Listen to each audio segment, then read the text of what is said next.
127, Mastering Modern Selling.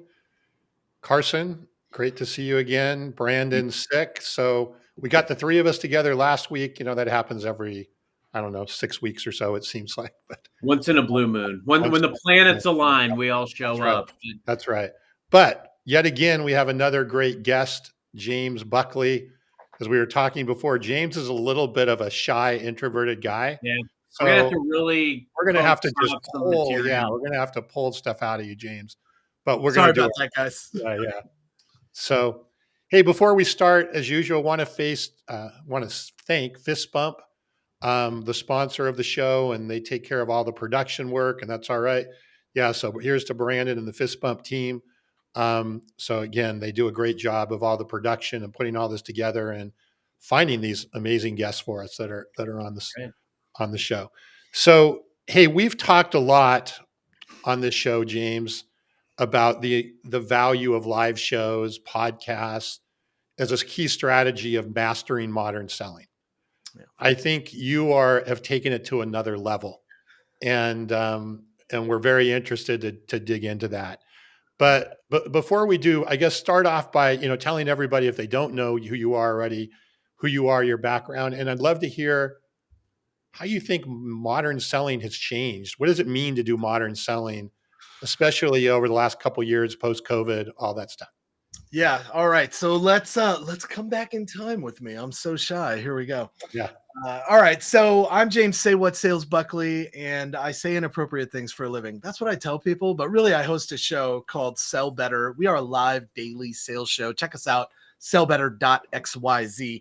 The reason that we did the show was in 2019, late 2019, I was hired on by John Barrows to become a sales trainer. All I ever wanted in the world was to help salespeople sell better. Ironically, it ended up this way anyway. In March of 2020, so just 3 short months later, COVID shut all of us down. And we all did what everybody did. We pivoted to a virtual content strategy that would drive engagement, because engagement was where the connective tissue was happening with anything that we might sell. What's up, Marie? Good to see you. Okay, so we went live probably once a month. And at this time, Morgan J. Ingram and John Barrows of J. Barrows Sales Training were already doing like monthly webinars that were just crushing it, right? Rock stars. I mean, they brought me on, and I was going to get on airplanes and go train teams and all these things. And they were like, well, let's just share this responsibility of doing the webinars. So we were doing bi-weekly webinars twice a month and seeing massive numbers. We already had a huge following between all of us. There were like close to 500,000, 600,000 followers just between the three of us, right? So there was this massive amount of people that were coming to the show, the webinar, right?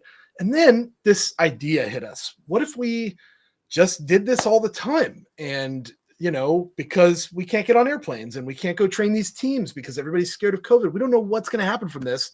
So we were like, let's do 1 a week. And then it was like, let's do 2 a week. And then before we knew it, I think I was the first one to say we should be doing this every day. And everybody was like, that's crazy.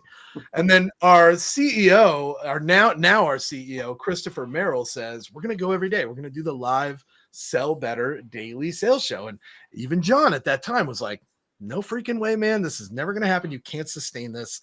And we were fine. We accept your challenge. And 3 years later, we are the longest running daily sales show that exists. And it's a free show. You can come to any episode that's relevant to the topic that you want to get better at, and come to the ones that are going to help you be better in the future, or help you with the job that you want instead of the job you had. Like, that's the whole message, is come every day or watch the recording every day and get 1% better. And we will never be short of sales experts doing things in the field to share what's working for them. And that's the whole purpose of sellbetter.xyz. That's why we do it.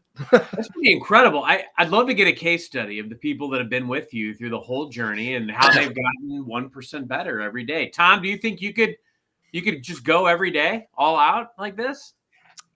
I was thinking about that when he was talking about it. And it's like, I think, and James, you were talking about this a little bit, having the right support team and everything like that.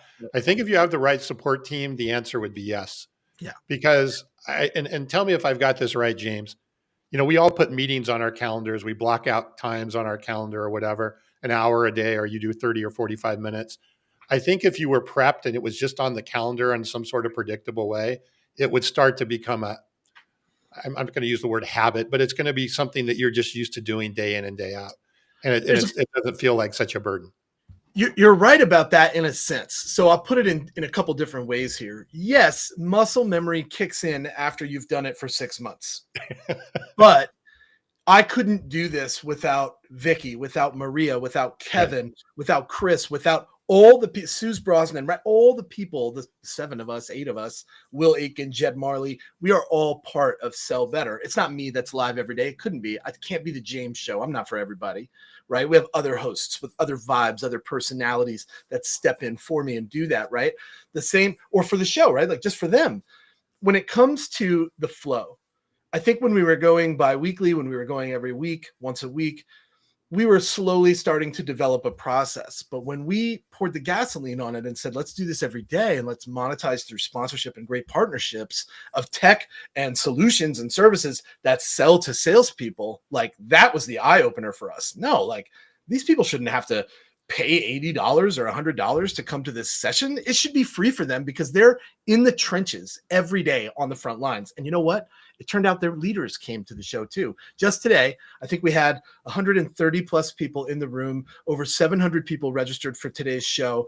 And I think, if I'm not mistaken, I had 20% senior leadership in the room with me. So out of those 130 people, 20, 30 people might have been, senior leadership, VPs and above. We had a lot of managers and directors as well. So when you look at it from a holistic perspective, a vehicle for value is a magnet. It's an attractant unto itself for people that need the value. Yes, Kevin, thank you very much. Once a week was quite the adjustment, but it opened the door for us to do 2 a week, which then, of course, became second nature for us to just do it every day. And now we've walked away completely from what we used to be tied to, and we just do this thing every day, like the 7 of us every day, constantly going live, driving awareness and engagement, tactical takeaways. And in the end, we end up being those people that people look to. What should I use? How should I do this? What should I say? And that's where every seller needs to be, a valuable resource. Before you can sell anything, they have to view you as a valuable resource. Yeah. And as Bob pointed out here, right, there is no shortage of things to talk about. So with everything changing, I'm sure having the right content is not there, or is not a problem. Yeah. What's interesting is, I don't know if you're familiar, James, there's some venture capital groups now that are going out and funding companies to build an audience first, like what you're doing, and build a product second, right? Mm-hmm. Traditionally, it's build the product, go get the audience. But what people are realizing is it's a lot easier, especially nowadays, to build product than it is to build audience, especially a loyal audience. And you're doing sponsorships, but you could probably launch your own products, your own things into that same audience and immediately have a very viable business. We probably could, but I think it would be off brand, right? And that comes back. Be off brand, yeah. But the fact that you built the audience, you've built the audience for that. Right? It comes back to why you built the audience. If I built the audience with the intent to sell to it directly, that is one avenue to take. And we have lots of things that it works out that way for. Lots of folks come and sign up and do things with us, and they buy from us all the time, but it's very passive. If I build the audience with the intention of providing value to them and never asking them for anything, they will come to me and ask for me to do things for them. And that is organic revenue that's more inbound. I have stopped, quote unquote, chasing deals. And now I can identify them much quicker based on what people are asking me for. And isn't that a stronger position for any frontline seller to be in? I'm not saying outbound isn't the game. I still cold call. I still make lists. I still send cold email campaigns because I'm a practitioner, and I'm also teaching people how to do it on the show every day. So I have to eat my own dog food. I have to show people examples. Hey, look what I sent last week. Check this CTA out, right? If I'm not that person, I just lost all the credibility that I've worked so hard to build. So there's that part of it. But in the end, I feel like this is a practitioner's webinar, a practitioner's show. If you're in the trenches every day doing this job, no matter what, you're going to take something away every day from this expert that we've brought in, and it's a new one every day. and you're going to be able to use it to your advantage to find success. And that, my friends, is why they keep coming back. And that's the power, James, because like, for instance, you're actually out there doing the things that you're able to talk about. I think you said a couple of things that I really want to double back on. Number one, when you're building a sales culture, it's critical that you have the leadership buy-in, because if I'm a seller, if I'm an individual contributor and I go out and I get some great practice, that's great. I can take that back and I can work on mastering my own craft, but you're not going to intrinsically build it into culture unless the sales leader is embracing this and finding different ways to roll it out within their organization. Second, you being a practitioner is beautiful because you're actually out there doing, I still carry a quota. I'm still out there prospecting. I'm still out there doing a lot of these things. So I can turn back and I can share in real time. This is what's transpiring. The biggest challenge that I would imagine you would have with this show, and I'd love to hear your thoughts on this, is staying at the pulse of the community and continue to add value every single day, especially amidst all the changes with technology, with AI, how people are leveraging it today. How do you do that? How do you stay at the pulse of your community? Yeah. This is such a good question, and I'm gonna tell you something that might sound like the opposite of what you think.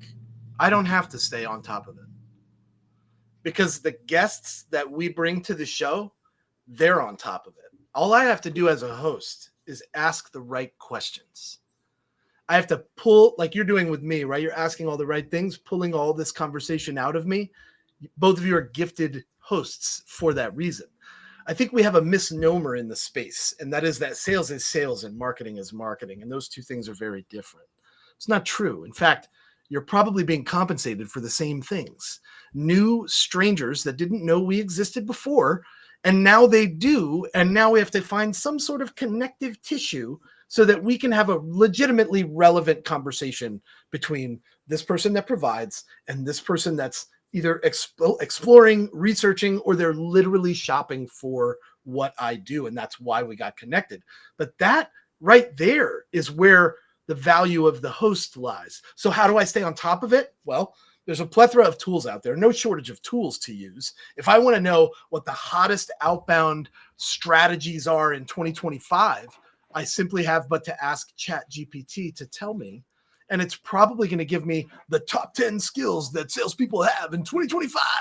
And then I can go and explore those in a deeper level and create an entire show out of it for 45 minutes. And everybody that's interested in that skill is going to come to the show. If I then get this, and here's the magic, if I then have a sponsor that is directly adjacent to that skill and that value, that's the sponsor that's going to get the most out of the show and pay us to be a part of it. And isn't that passively offering amazing value to my audience? It's no different than when you watch the Super Bowl and the Pepsi commercial comes on. A team of teams, Marie, where you've been my whole life, you said it, right? A team of teams. That's what's happening when you have a great show, a great loyal audience that understands your value, and sponsors that know how to go to market contextually. That's the magic trifecta.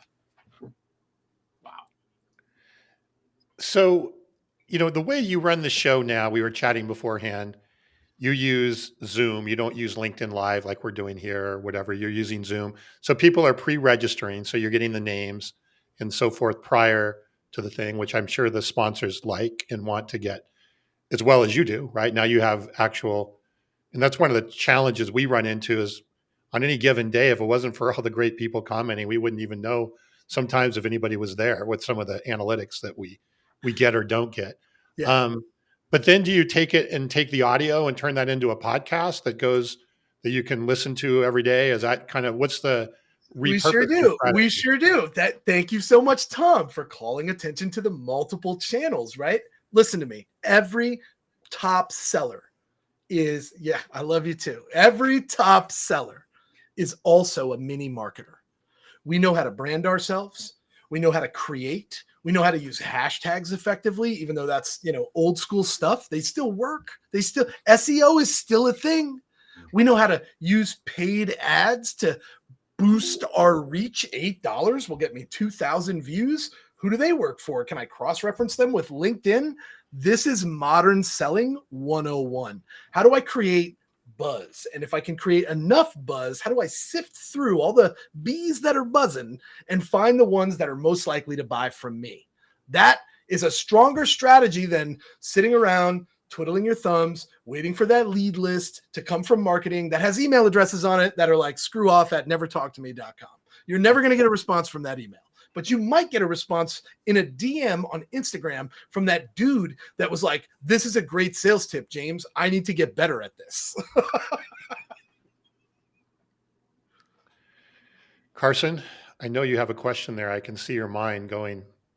I love the way that this is framing up. And I think, James, for those who are watching that would be, they're like, hey, I know I need to go down this path. Or, the way James just so brilliantly articulated some of these ways of leveraging SEO and hashtags. Like, some of this stuff can be very daunting for the folks that aren't doing it every day. I mean, like, for instance, I'll use ChatGPT and it's all in the prompts, asking it to give me an SEO friendly, attention grabbing subject line, or asking it to give me the 9 best hashtags in one row that will give it the most possible impressions. Like, I'm tinkering all the time with different configurations, but I'm just tinkering. Like, I don't have anybody that's trained me on this stuff.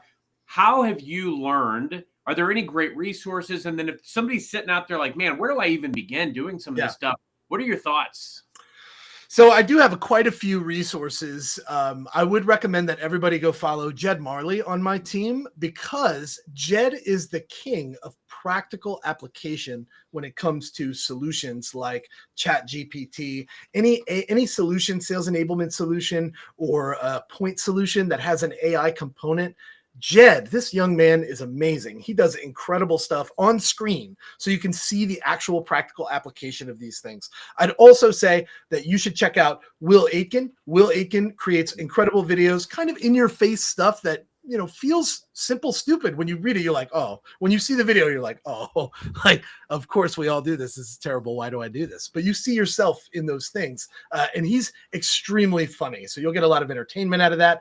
And then Leslie Douglas will gamify any situation. And if you can turn what you're learning into a game, these types of strategies not only help your learning become more fun, but they change your behavior. And once the behavior changes, the results change. And what are we all after? We're after different results. If you do something different and you get a lower result, well, didn't you learn something? That didn't work. Fantastic. But if you do something different and your results exponentially increase, well, I call that growth. Yeah, there's, I used to call, I think a lot of sellers have what I like to call comfortable ways of mediocrity or comfortable ways of failing. And what's critical is that, especially, I would ask, like, when I would get up in front of sellers every day at morning stand-ups in the call center, and I'd say, look, who out there is 100% satisfied with your results right now? And inevitably you'd get some heckler that's like, oh, I am. It's like, yeah, you know what? You're top of the sales report right now, so this isn't for you. But for the rest of you guys, like, here's the thing. If you're not 100% satisfied with your results, or if your number next to your name is not indicative of your skill or your effort, then you can change something. You can tweak your process.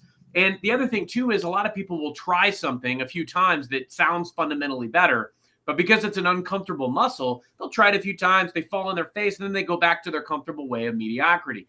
Bottom line is that if it's all about people and process. And what I love, James, is you built a community. You built a community around people that are out there in the field, experiencing, doing the thing every day, sharing, keeps you at the pulse of what's going on, and you're adding unique value to that community. But on the flip side, you're also like litmus testing these incredible, I mean, it's like a huge human laboratory of sales tactics, and you're able to test it in real time. Like, what I love about sales, I mean, I've been doing this a long time. It keeps you on your toes. It's constantly changing. There's new tools, and the best are going to gravitate toward these tools, and they're going to figure it out. I have fallen flat on my face. I've leveraged LinkedIn in ways that I probably shouldn't have sometimes. I've leveraged AI in ways that I shouldn't have, but I've learned from that. And you just keep tweaking and molding, kind of like you're making, a Michelangelo sculpture. You'll get there. I've got a few moments of pride that typically would be very frustrating moments for sellers. When your LinkedIn profile gets suspended, you look at that and you get mad, frustrated, you get angry at it, right? But like, if it got suspended for the right reason, man, you were hitting it hard. Like, dude, you shut it down for a second. Like, wow, right?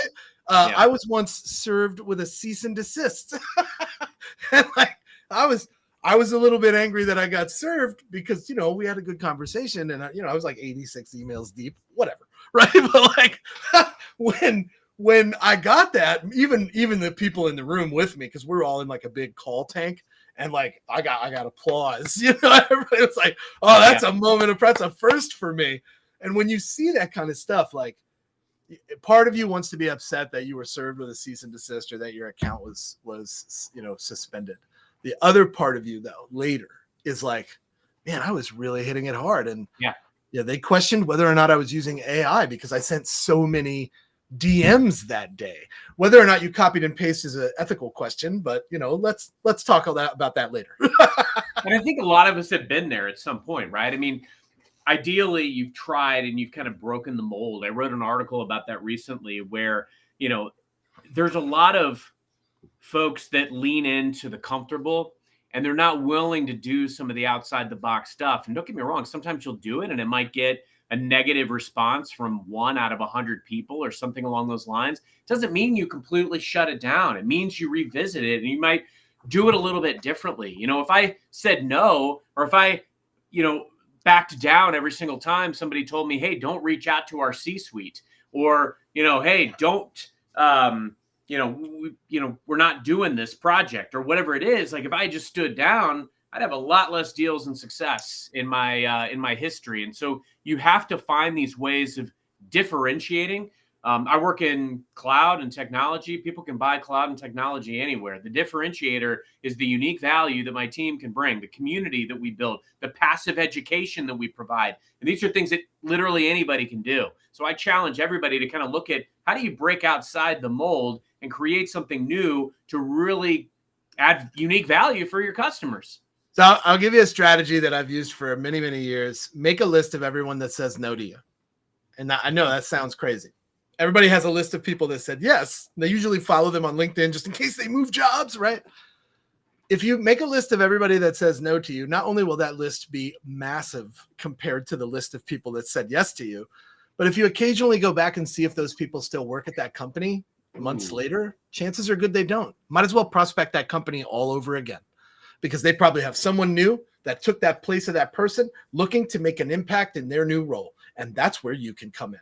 So there's this misnomer that no and never talk to me again mean the same thing, and they don't. That's powerful, man. Yeah, no, that's really important, right? Because what you're talking about is, you said, where some person told you no. It's not necessarily the company that told you no. Well, and we already know that representing the company at that point. Right. And we already know, Tom, that every deal has multiple stakeholders. I don't care how small your company is. That's right. Maybe there's one decision maker if there's 10 people and you're selling to SMB. Okay, fine. But in the end, if you're looking at any company over 20 people, chances are good there's at least 2 decision makers there. Yep. And as you said, even if the 2 decision makers said no, chances are one of them are going to be gone. Both of them are gone. They have a new job, new role, whatever, right? Probably every 9 months, 6 to 9 months. They're going to hire a director to take over that thing. And that director is the person that you can go to. So, hey, I want to go back a little bit. And I know this is an area that people really get interested in. There's 2 areas I want to make sure we can hit on here. I want to go back to the omnipresence or the omni-channel aspect.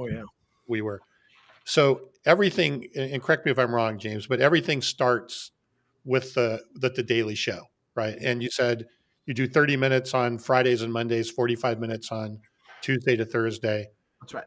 Then you take that recording or the video or the replay. I assume you might cut that into shorts or into small. So no, it's all hosted on our website in total. So you can go to sellbetter.xyz. You'll see the daily sales show on the left up top. When you click that, you'll see upcoming shows. And then right next to that, you'll see on demand. You can even go in there and search for a specific skill, and it'll show you all the shows based on that skill so that you can build an entire curriculum with what's in there. We've got 3 years. You need a chat bot that can go back and search every episode. Right. That'd be powerful. I think he has somebody reach out and sell me a chat bot. There you go. Well, I think he has enough content that he could start selling this to OpenAI. It's like, selling the. Brilliant. But you have all the replays there as well. is that where you drive people then to watch the replay, or do you have, So again, I we know you talked drive about, people to specific value that we know is needed. Great example. If we're on the show, we almost always have a gift for the audience in the show. On the podcast, it's in the show notes. And okay. that's a simple thing that we can add to anything that we do and say, hey guys, if you want this, I'm dropping it in the chat for you right now, or find it in the show notes here, and you can have that resource for free. These are guides, top templates, top ways to overcome common objections. We put this type of stuff together all the time. So where do we send people? We send them to the things they ask us for. Because there's no need in sending a cold call script to somebody that's been a cold caller for 5 years. They're a gifted cold caller at this point. So I'm looking for those people that come to me after a show and say, great show. You mentioned LinkedIn Sales Navigator, and I'm new to the platform. What do you have for me? And that's when I get to send them a video of how to find all the wonderful LinkedIn Sales Navigator stuff we've done over the years, and they can go and learn from the experts that have walked them through step by step. And they come back to me and go, dude, this changed my life. And that's my why. It's better than any check I've ever been cut is a message that says, James, that thing that you told me changed my life. It's clear talking to you, James, and just seeing you in action that this fuels you, like helping somebody put more food on the table or to do better at their craft as a result of the materials and the resource that you're putting out there, or the guests that you're bringing into the fray. Like, well done, man. Thank you. Thanks. I would love to take all the credit. Unfortunately, I'd be wrong to do that. Chris Merrill has driven this thing home since we began. Vicky and Maria are the best event people of Creation Agency, are the best event people I've ever worked with in my entire life. Kevin Johnson manages all of our events, and the other hosts. I can't say enough about the other hosts, Jason Bay, Leslie Douglas, Jed Marley, and Will Aitken. We all come together to Dream provide team for a community. And it's like the Voltron, dude. Like I'm probably dating reference. Thank you for that. You're very welcome. Admission today. Voltron. Shout out to my mid-40s out there. You know what's great? One of the best things about being in a certain age is like when you have kids and you can like get them to play with your old He-Man toys and like show them the cartoons that are now on YouTube that you used to watch as a kid. I'm too nerdy for that. I would hand it to them and then be like, "Don't get any grease on it. It's a collector's item." Like I know, I literally some of these toys that have lasted 40 plus years only to have my kids break them, but in 10 seconds. No, I think your point, James, about offering a gift. I like the concept of a gift, right? Yeah. I think that also gets people clearly, and I'm sure your sponsors like this, right? It further qualifies their interest, what they care about. You have different gifts. Obviously, 5 days a week, there's a lot of different gifts you could be presenting over that time frame. Countless. Again, stepping back. A lot of people are like, man, 5 days a week, you got a team, you've been doing this. How would you recommend if somebody, has not done any live shows or live events or similar things, how to get started? And I know one of the common objections we hear a lot as well, I don't like being on video, or I don't know what to say, or I'm not going to add any. I mean, we hear this even from CEOs that say, oh, yeah. Oh, I don't have anything to talk about. How do you recommend getting started and kind of breaking through that? Okay, so I have a couple of strategies here. First of all, if you are looking to begin your piece of content, your podcast, your webinar series, your show, however you'd like to label it, go guest on shows first. This is going to make you exponentially more comfortable with the platforms you might encounter. It's going to get you familiar with the banter, the back and forth, the planning on the other side. I have been a guest on probably thousands of shows at this point. And all that experience at the time, you don't recognize it. But then when you start hosting, you remember all those experiences. They come flooding back to you, and you go back and you watch that old content and you go, oh, I liked how that person asked me that. Look how I responded to that. And you catch things about yourself. I also started 2 documents. The first one is a narrative document. This is like what's the narrative that I'm trying to tell? That was like the number one question Chris Merrill asked me when I started hosting. James, what is the narrative here? And that got me thinking about common narratives. There's the hero's journey, which is probably the most popular narrative. I was here, something crazy happened, I had some supernatural force change me, and I came out smelling like a rose on the other side, right? There's the linear narrative. Do these things in this order to get this result. And then there's what I call the pulp fiction. Right? This is where you tell somebody, I scheduled 72 meetings last week. Okay, now let me tell you how I did it. And we run it backwards from there. It's the result first. This happens in movies where you see like a dead body and then it goes 6 weeks later, right? And you find out the whole thing in 2 hours. Anyway, that's some of the narratives that we see very constantly on webinars and shows and everything else. The second document to make a hosting document. Just think about all the shows you've ever watched, talk shows, newscasts, Comedy Central, late night shows, Johnny Carson, Daniel Tosh, Oprah Winfrey, Ricky Lake, Jenny Jones, right? I could go on and on. What did you like about these hosts? What did you not like? Find the things that fit you. And then finally, use a mirror. Before you begin creating, say the things you're going to say in the mirror, full body. Mark your tone, mark your body language. Does this feel like you? Do you talk like this? I had a friend that had a very deep voice. This guy had a voice most guys would kill for. But when he got on the phone, he turned into a little mouse. And no one knew why. I remember pulling him aside and being like, dude, I've known you for 9 years and you've always had this voice. But when you get on the phone, you turn into Minnie Mouse. Why? He never could explain it, but it was because being on screen, being on the phone, and you're right, Tom, the two most common reasons why people don't do this. I don't like the way I look on screen, and I don't like the sound of my voice. It's also the reason people don't listen back to their sales calls, by the way. They don't like the sound of their own voice, right? If you can get over this hump by constantly driving, I swear this level of creation will pull more in your direction than you've ever had chasing it down. And that is where the sweet spot is. That's where you find comfort in the role instead of discomfort. Well, and let's face it, right? A lot of people are discomfortable or not comfortable with outbound cold calls, right? All of this. Yeah. I think that this would certainly be potentially a more comfortable way, but a more fruitful way of investing, or at least balancing with what you're trying to do when you're doing outbound.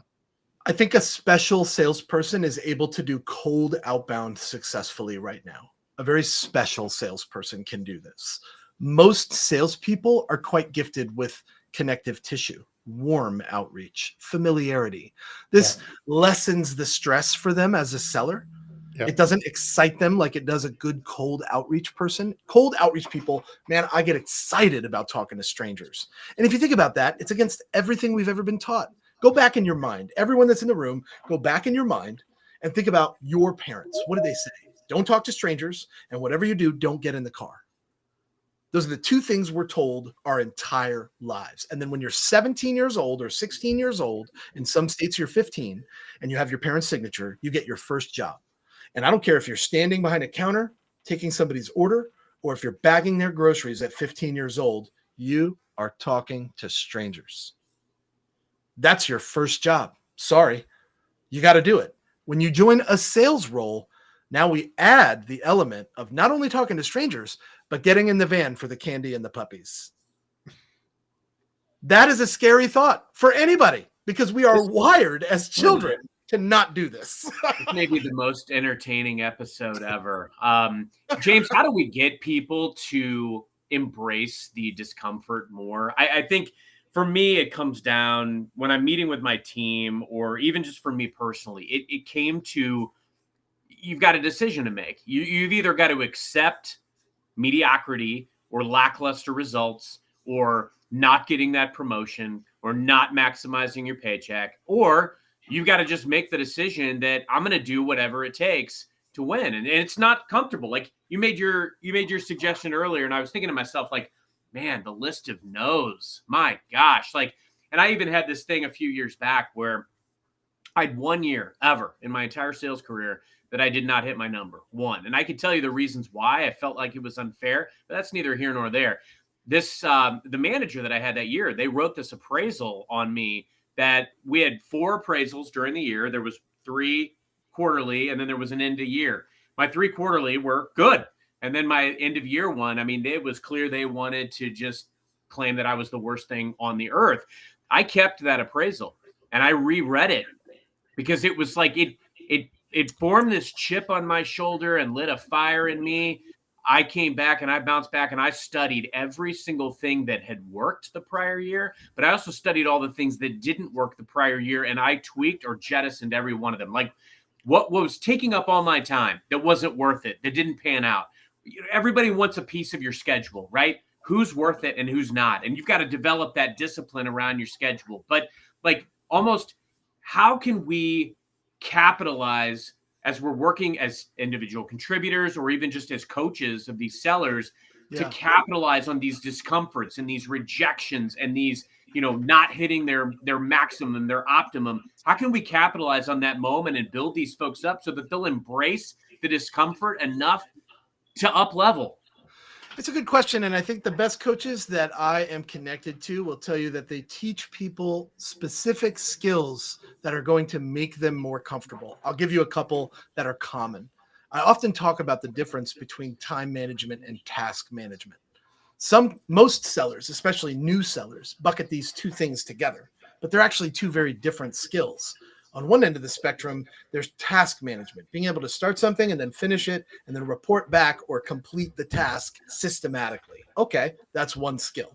The other skill, time management, is about allocating enough time every day to get those things done, which means I have to go to my task list first, look at the tasks, assess how much time they are, and then bake that time into my calendar.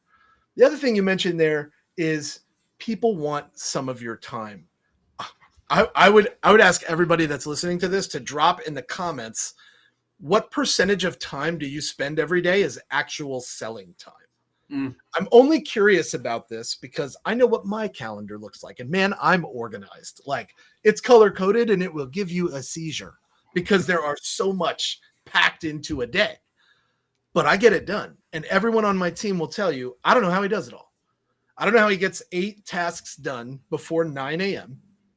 I don't know how he prospects for an hour and a half every day, still finds time to cold call, answers every email in less than like 10 minutes. And it's because my ADHD and my multiple screens are quite complementary to one another. I've learned to harness that power. And I'll tell anybody in the room that is ADHD right now, it's not a crutch. It's not a hindrance. It's a superpower. And if you lean into it, you're going to find that not only are you capable of getting more done, but you are the most high utility employee at that company because of that particular disorder.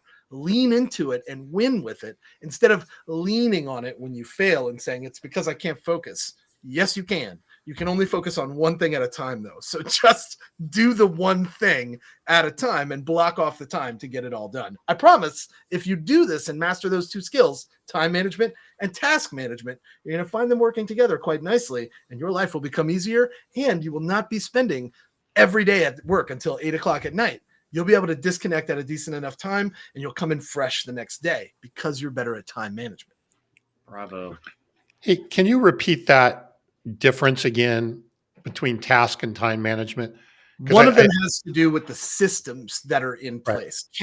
For example, I use Asana. It's my lifeblood. That is where all of my event team attacks me when it comes to task assignments. So every morning when I start my day, that's the first place I look. How many tasks do I have? If I look on a Monday, I can look at the entire week in Asana and I can say it's going to take me an hour and a half to do this task, 30 minutes to do this task, 15 minutes to do this task. And I go through the week and I block off all the time. And now, anytime something new comes my way, that time is already spoken for. And so you put time on your calendar that aligns to the task that's in Asana. Absolutely. You schedule it in there. Yeah. Okay. Totally get it. That time block literally says Asana on it. Here, I can actually, watch out, live stuff right here. There it is. You can see it. Asana, right there, Asana right there, Asana right there, Asana right there. Incredible. Right? When you look at that calendar, and you can go back, pick a week. They all, well, I was in Austin here. You can kind of look at it, right? If it's not on my calendar, it doesn't exist in my life. Here's where I was traveling, right? This is all real-time stuff. And that right there spares me so much hassle and turmoil and stress. And let's be frank, dealing with your pipeline every day has enough stress in it. I don't also need tasks piling up and people hitting me in Slack and DMs every day going, have you finished this? And I really need this to be able to get this done. That is only going to frustrate me more. Manage yourself, or all of the tasks that you are responsible for are going to manage you for you. And that you will not like.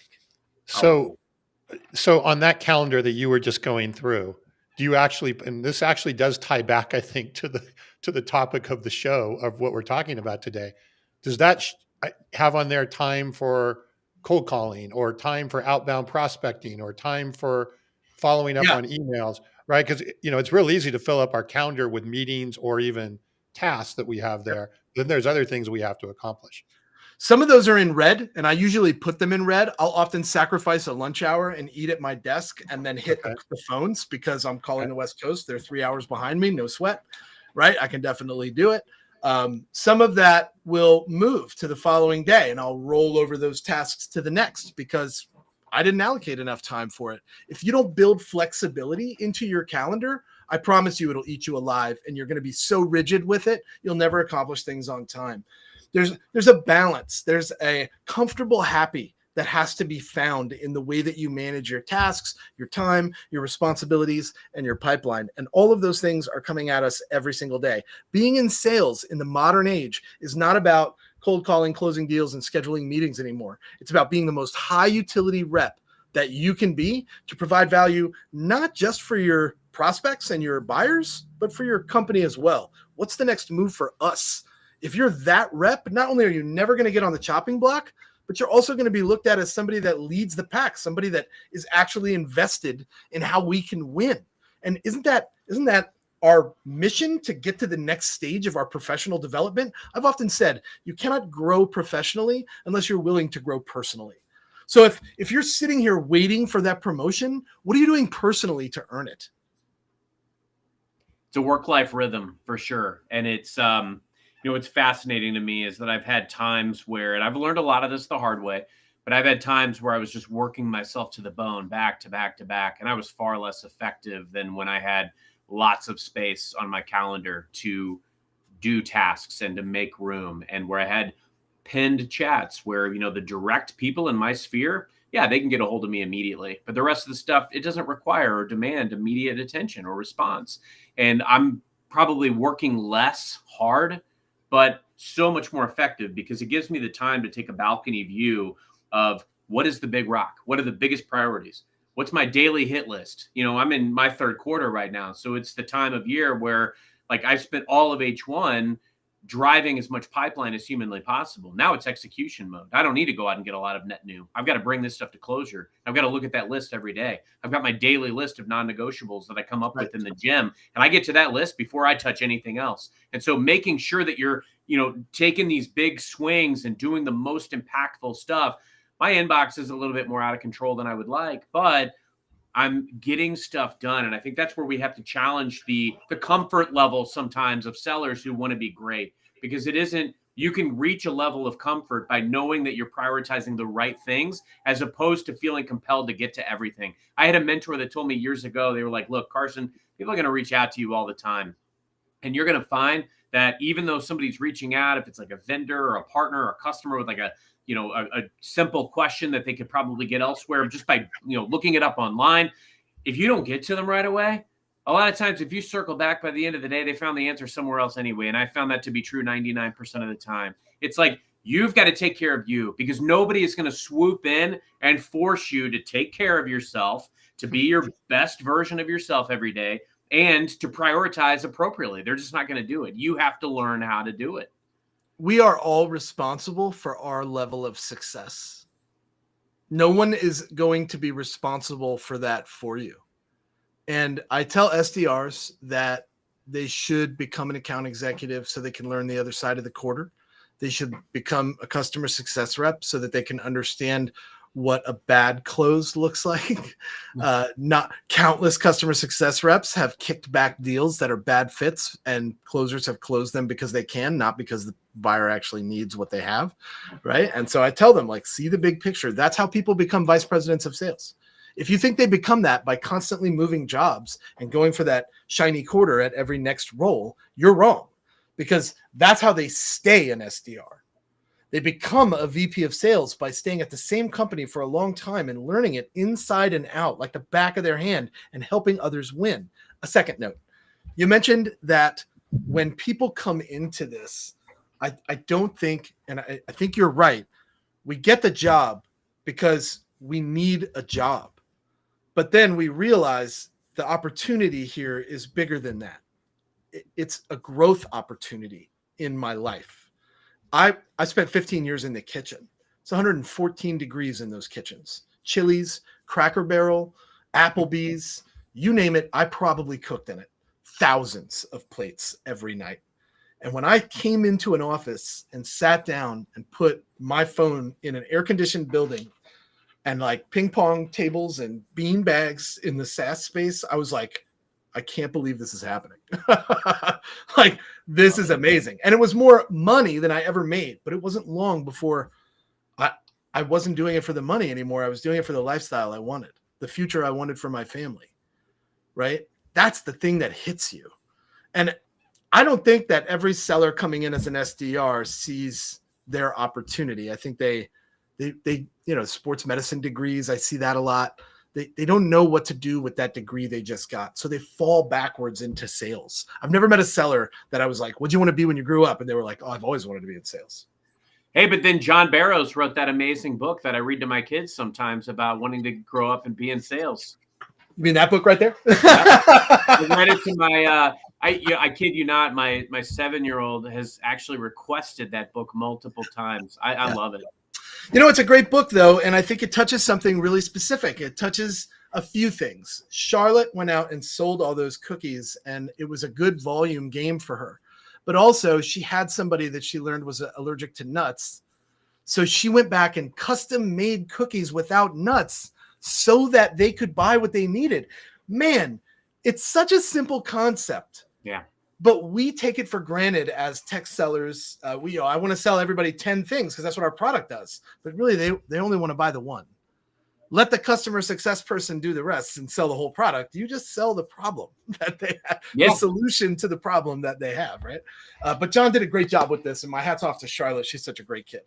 It's an amazing book, and you hit on something there, James, that I think is really important as well.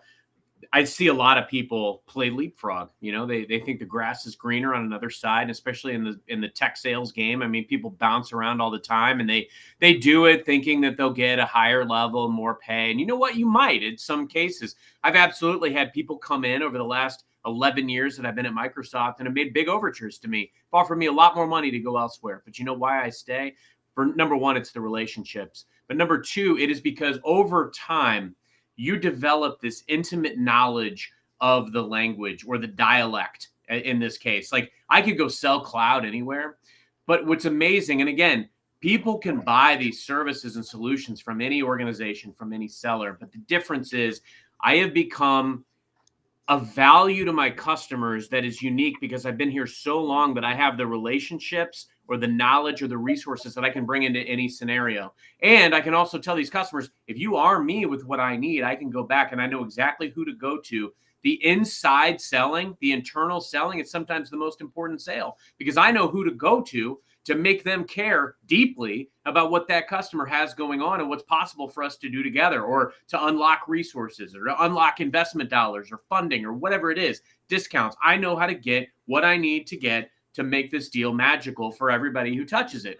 And that is unique value. I couldn't go to a competitor tomorrow and immediately know how to do that, but we stay. The benefit of staying in one place is that you can develop that tribal knowledge that makes you indispensable to an organization. And you said something else that I think is super, super important that we don't do enough as sellers or as leaders. and it's looking around. What are the problems that other people are facing or that we're facing? How do we solve them? And then find ways to replicate that. I've spent so much time over the last decade solving problems that my leadership states or my customer state, but then finding the right way to train others on how to do the same thing. It's game changing, but it's also led me to being promoted 6 times. Like these are things that can be transformative for your career. And don't get me wrong, I've had situations too where I stalled or I was in the same level for multiple years, and other people, it could have been very easy to just go somewhere else. But if you stay the course and you keep investing in yourself and mastering your craft, sharpening your axe and getting better, like you and your community are doing every day, man, the possibilities are endless. Sales has been so good to me, and I do it all for the love of the game. I never thought that this job would take me this far. If you'd have told me in 2014 when I started as a cold caller SDR at a small tech firm in Knoxville, Tennessee, I'll say it again, it was a small software tech firm in Knoxville, Tennessee, the weirdest thing you'll ever hear. You know, when I think about software, I think about Knoxville. When I start, if you'd have told me then that I would host the longest running daily sales show in the world, I would have said you were full of it, and that would never happen in a million years. But people don't realize that sales is just the vehicle. The destination is up to you. You can basically do anything you want if you know how to sell. That's a 100% employable role. Whether you're starting your own thing or coming in hot at another firm, you can figure it out and you can sell it. That's employable. That you will always have a job if you are able to sell. And isn't that special? Isn't that a great sense of security? Just like you'll always have a job if you can cook. Restaurants always need cooks. People are going to come in and eat. So, hey, as we wrap up, and I know your calendar, I'm a little nervous, like to go over at all. Oh, I built in the flexibility. You're totally fine, Right, Tom. okay.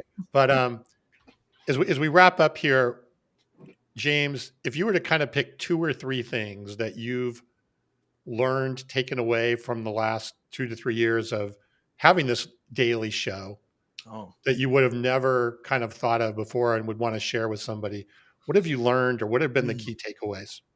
I'm trying to think of some good ones that are impactful. The first one that comes to mind that was a tough one for me to swallow was own your status. I am not a top performing seller. I've never been to President's Club. I don't get, Mercedes-Benz handed to me for winning the revenue race this year. But I'm a passionate person when it comes to helping others. And that's served me well as a seller and now as a media person, a host, if you will.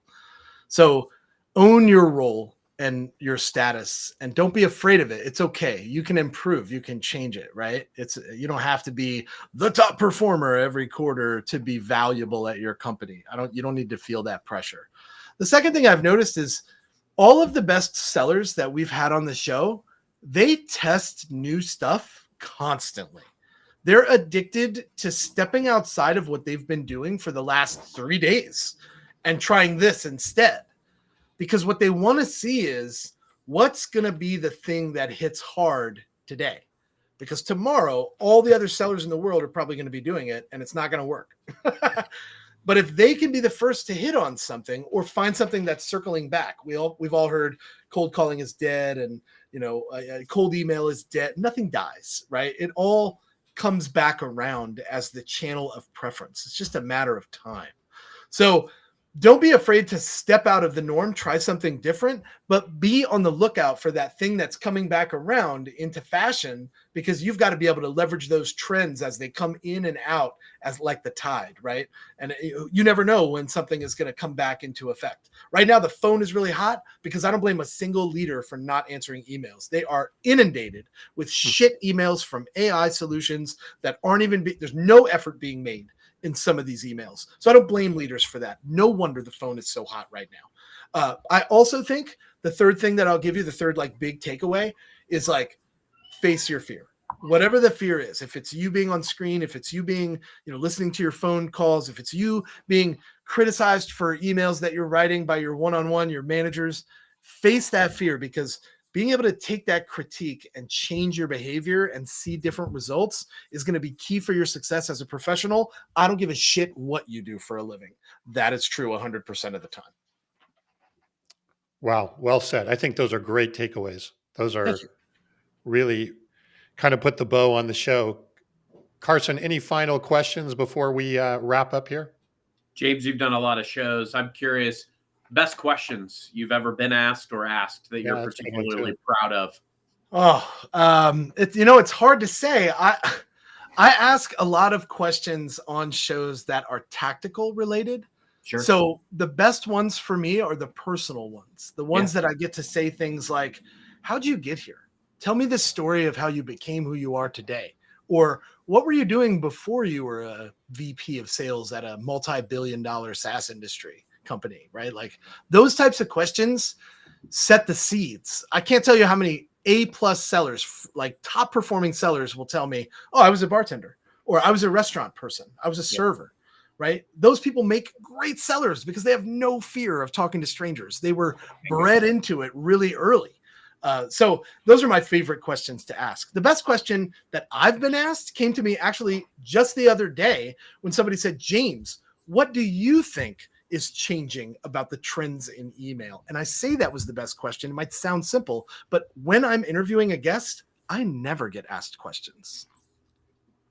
So the fact that I even got a question from this guest was like, wow, what a professional. Like even in an interview format, she turned around and asked me a question. I love it. That's how good she is at asking questions when she's on calls. That's practical application right there. I love that. But my favorite question I ever got asked was to create a sales playlist. Like, if you're going out on the ultimate sales road trip, road warrior, what's your playlist? And I had to do some thinking around that one. That was fun. I own, on my phone alone, I have 80 gigs of music. 80 gigs. Amazing. And I don't think that there is a style or genre of music that doesn't hit my ears.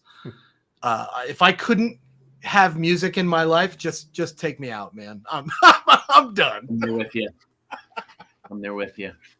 So, hey, James, if people want to learn more about your show, where should they go, connect with you? What's the best place to learn more? So obviously connect with me. I've never met a stranger in my life. I would caution you though, I'm quickly approaching 30,000 connections, that very arbitrary number that LinkedIn allows you to have. So follow me. So follow me on Instagram at saywhatsales, all one word. James Buckley. I'm very easy. I have a sweater on from Will that says, I hope this email finds you well. That's my sweater on my Instagram profile. So you'll see it. But then also check it out, sellbetter.xyz. That's where you're going to get all, we have like free sellbetter.xyz, not .com, .xyz. Okay. .xyz. Everybody says .com. We say .xyz. People still go to .com. It's fine. Okay. But .xyz, sellbetter.xyz, free resources, templates, guides, videos, all of our replays are there. And obviously, if you want to have a conversation with me about sponsoring a show, let me know. We'll have that conversation. I look forward to it. Awesome. Awesome stuff. Well, thank you, James. You definitely, you outdid yourself with your shyness that we saw beforehand. So thank you. And thanks for all the great comments. And Carson, do you know our guest next week? Anthony Iannarino. That's right. Yo! All right. That's right. One of the four horsemen. That's right. That's right. So another great show on tap for next week. Carson, you want to wrap us up? Yeah, this was awesome. James, thank you, man. Good to see you again. And man, you really brought the goods. I loved the quotables and the practical advice and the authenticity, man. You're the real deal. Thanks for everybody for being on. And until next time.